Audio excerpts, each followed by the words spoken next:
नमस्कार, आज आपण आहोत इचलकरंजीमध्ये। इचलकरंजीतलं हे शिवतीर्थ आहे। पहलगाममध्ये जो हल्ला झाला होता त्या हल्ल्यामध्ये जे काही शहीद झाले होते त्यांना श्रद्धांजली वाहून व जे काही सिंदूर ह्या ऑपरेशनच्या खाली जे आपण पाकिस्तानबरोबर जे एक ऑपरेशन राबवून त्याच्यामध्ये जे त्यांचे सैनिक मारले होते व काही आपले सैनिक देखील शहीद झाले होते, त्याच्या निमित्त आज ही इचलकरंजीमध्ये तिरंगा रॅली होती व तिरंगा रॅलीमध्ये हे सर्व लोक आले होते।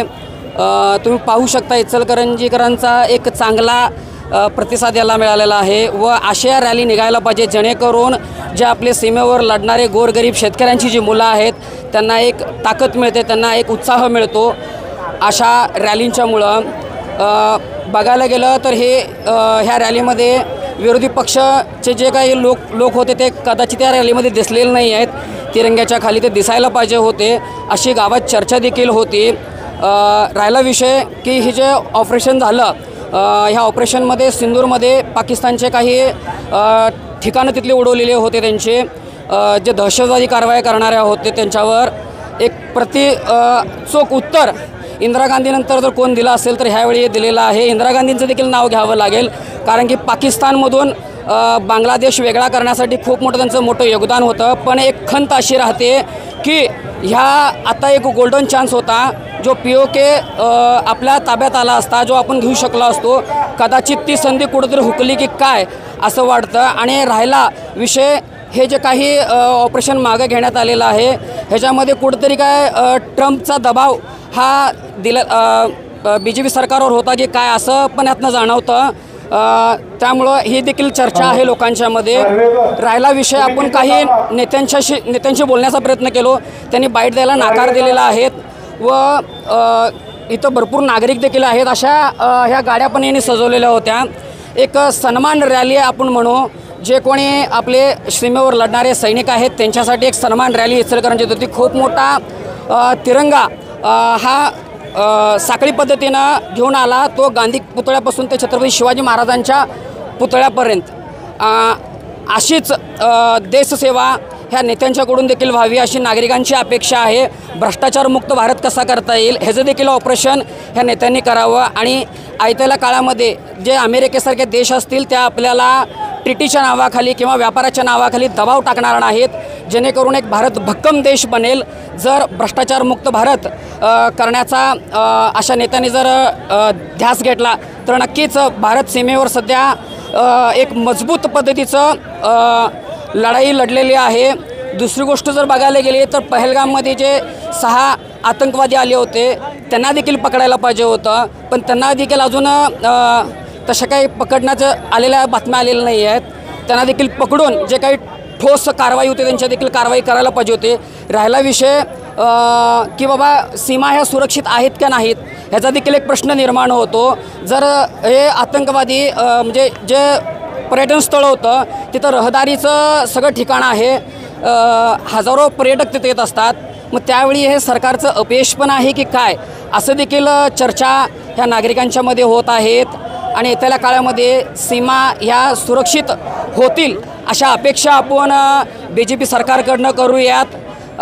तसंच ह्या ज्या कोण शहीद झालेल्या आहेत त्यांच्यासाठी सर्व भारतातले लोकांनी व इचलकरंजीकरांनी देखील श्रद्धांजली वाहिलेली आहे आणि आम्हाला अभिमान आहे की आमचे सैनिक हे भक्कम आहेत। आपण दाखवून दिलेलं आहे जगाला की हम भी किसी से कम नहीं है। जर तुमची लढाई ही शस्त्रांची असेल तर शस्त्रांची लढाई देखील आम्ही लढू शकतो, पण कुठंतरी बाबा एक जे ट्रेड वॉर आहे त्या ट्रेड वॉरला आपण कुठंतरी कमी पडतो की काय ही देखील एक खंत आहे त्याच्यामध्ये। आणि ही खंत येत्या काळामध्ये हे देशातले नागरिक आणि इथले जे पॉलिटिशियन असतील हे त्याच्याला खतम करतील आणि आपला जगामध्ये पुन्हा एकदा दबदबा निर्माण करतील अशी अपेक्षा करूया। आणि वायरलेस मराठीकडून जे कोणी ह्याच्यामध्ये शहीद झालेले आहेत त्यांच्यासाठी भावपूर्ण श्रद्धांजली। आणि जे सीमेवर प्रत्यक्षात जाऊन काम केले होते, जे मिलिटरीमध्ये होते, सुभेदार पदावर जे होते ते पण आज या रॅलीमध्ये आपल्याला लाभलेले आहेत आणि ते सध्या इकडे आलेले आहेत। सर 2 शब्द बोलू शकाल? हो हो। तुम्ही नेमकं कोणत्या पोस्टवर होता आणि काय काय? 1962ला 2 नोव्हेंबरला भरती झालो कोल्हापूर 2 नोव्हेंबर 1962 चीन आणि भारताचं युद्ध सुरुवात झाली, पण आम्ही ट्रेनिंगमध्ये होतो लखनौला. ट्रेनिंग केल्यानंतर माझी बदली दिल्लीला झाली आणि त्याच्यानंतर मग बऱ्याच ठिकाणी फिरावं लागलं हिंदुस्थानातल्या कोणाकोपऱ्यात आणि तिन्ही वॉरमध्ये जावं लागलं मला. 1965 भारत पाकिस्तान आणि 1971 भारत पाकिस्तान या दोन्ही लढाईमध्ये चांगलं कार्य करायला मिळालेलं आहे आणि हा मला खूप मोठा आनंद झालेला आहे. आणि त्यात इथं मला इचलकरंजीसारख्या ठिकाणी मला जे काय सौभाग्य लाभलं किंवा मला जे काय सत्कार केला याचा मी फार ऋणी राहणार आहे. तुमच्यासारखी लोक हे सीमेवर लढतात म्हणून आम्ही सुखरूप आमची झोप घेऊ शकतो किंवा आमची मुलं बाळे ही सेफ आहेत. तुम्ही हे जे सिंदूर हे युद्ध झालं हे युद्धाकडे नेमकं कसं बघताय सर? सिंदूर हे युद्ध अतिशय चांगल्या प्रकारे झाले. 3च दिवस झालं, पण 3 वर्ष वाटायला आलं आहे आणि वर्षभरात जे काम होणार नाही ते 3 दिवसात पूर्ण केलं आहे. आर्मी, नेव्ही, एअरफोर्स, पाण्यातलं सैनिक, जमिनीवरचं सैनिक आणि हवेतलं सैनिक तिघांना परवानगी दिली. कसंही करा, काही करा, पण अतिरेकी संपवा जगाच्या पाठीवर. त्याप्रमाणे त्यांना ऑर्डर मिळाली. बंधन नाही राहिलं. बंधन नसल्यामुळे त्यांनी अतिशय चांगलं काम केलं आहे आणि मला 71च्या लढाईत पण अनुभव होता, पण हा अनुभव वेगळा आहे. 71ची लढाई 16 दिवस होती, ही 3 दिवस होती, पण महिन्याचं काम 3 दिवसात करून टाकलं.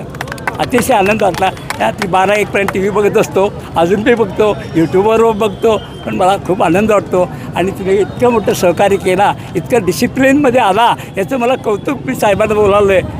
अभिजित साहेबांना म्हटलं एवढं शिस्तबद्ध लोक मला इंडियात बघायला मिळेल. दिल्लीला पण होतो, पण कॅपिटलसारख्या ठिकाणी सुद्धा अशी शिस्त नाही. एवढी मोठी चांगली शिस्त झालेली आहे. त्यामुळे मी सगळ्या इचलकरंजीवाल्यांचा आभारी आहे, ऋणी आहे. आणि all credit goes to Rahul Saheb आणि हे लोकांनी बोलवलं मला, म्हणून इथं पोचलो राहावं. हां, असं सहकार्य त्यांचं राहत राहावं. नक्कीच हे जे युद्ध होतं हे 3 दिवसात झालेलं आहे. मागची युद्ध त्यांनी सांगितलं की भरपूर दिवस चालत होती, कारण की नवीन टेक्नॉलॉजी आहे, नवीन हत्यारं आपल्याकडे आहेत.